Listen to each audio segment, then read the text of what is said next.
In the book Snow Falling on Cedars, the idea of racism and prejudice is evident within the text, which illustrates how the people assumed that Kabuo was guilty for the murder of Karl Heen.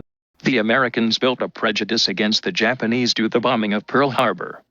Since the story is set in San Pedro, an island close to Pearl Harbor, most of the people lost relatives in the attack, which led to the immense hatred towards them.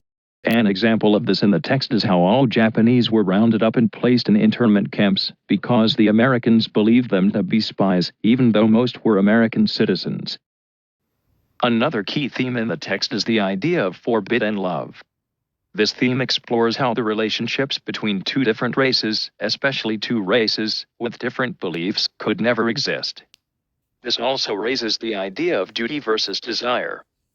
Duty represents the commitments of both individuals, and desire means their longing to be together. An example of this within the text is the relationship between Hatsu and Ishmael. Hatsu is bound to her promise to her mother, which states that she would never fall for a white man. Ishmael is bound to his service in the army. Their two beliefs are contradictory, because Hatsu is forced to be away from white men, while Ishmael is forced to kill Japanese.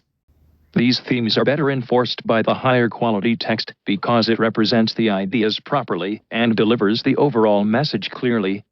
If the text was not as high quality, then the message would have been unclear and harder to follow along.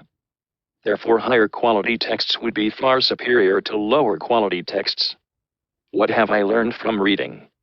After reading the book Snow Falling on Cedars, it made me reconsider the way I perceive the world. Prior to reading this book, I thought that regardless of race, all people would be able to be in a relationship. However, this book raised interesting questions. For example, some people have more important dedication and commitments, like Ishmael, in the book. I also questioned whether the morals of some people would allow interracial relationships, in the case of Hatsu's promise to her mother. Another key aspect I realized was the quality of the text. If the quality of the text was reduced, would have not captivated my attention, which would mean that I probably wouldn't give it a second thought. My opinion about the text: theme, good. Length, good. Captivating opening, good. Violence, insufficient. Overall, 9 out of 10.